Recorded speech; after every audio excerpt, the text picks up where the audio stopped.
Wow. This is crazy. All right, welcome. Are you ready for your interview? Yeah. All right. I'd like to talk about your new album, Sillyville. It's wonderful. I've heard it dozens, no, hundreds of times. And I'd like to talk about it.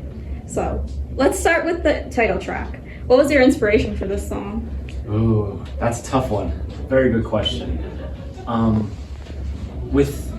See, what we were trying to do with Sillyville is we really wanted to bring something to the table that represented something true and real to just all the children, all the people. Really wanted it to be a broad thing.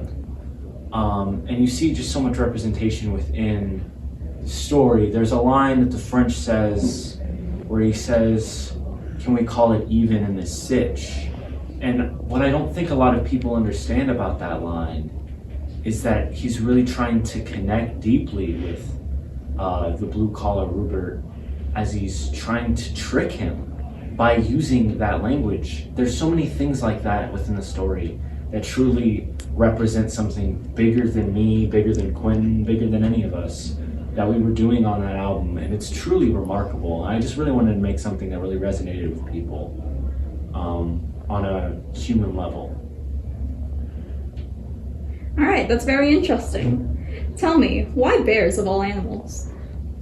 You see, bears, we can't go with just humans. Humans are sick, terrible creatures. They're cruel, and all they do is break your heart. But bears, they're soft, and they're fluffy, and they're nice. And you can really, I think people can resonate with a guy like Blue Collar Rupert, or that sexy Roberta that we created on that song. I feel like people really connect with those characters on a human level without being reminded sick, cruel world we live in. And I think that's where the bear thing came from. All right, thank you for such a heartfelt, emotional response. Could you also tell me more about Sillyville? What does Sillyville symbolize?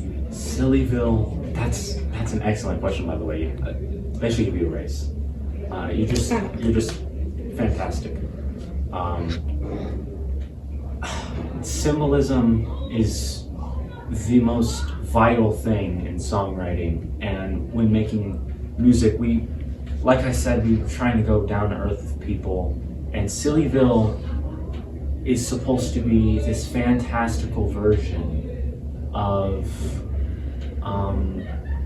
a symbolic representational form of real life and real struggle people go through in this terrible, terrible world that we live in.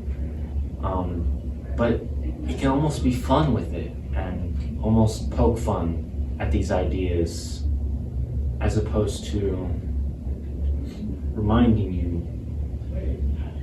Jessica, who fucking cheated on you with your best friend, and you just see Roberta, and she's hot, and she's sexy, and it's just great. And I think that's truly what Sillyville symbolizes and means for me. All right, thank you. One last question. How many substances go into an Airline company collective album? I can't speak for the other members. I don't know what's going on in their life. They don't talk to me anymore. I'm not sure why, but personally, I don't do any of that stuff. That's really what Fentanyl Blues is supposed to represent, I think. But you didn't write Fentanyl Blues, is that correct? The words? What is this? Nothing. Wait, is this a setup? No. Quentin Mitchell put you up to this shit? No. Get this fucking camera out of my face!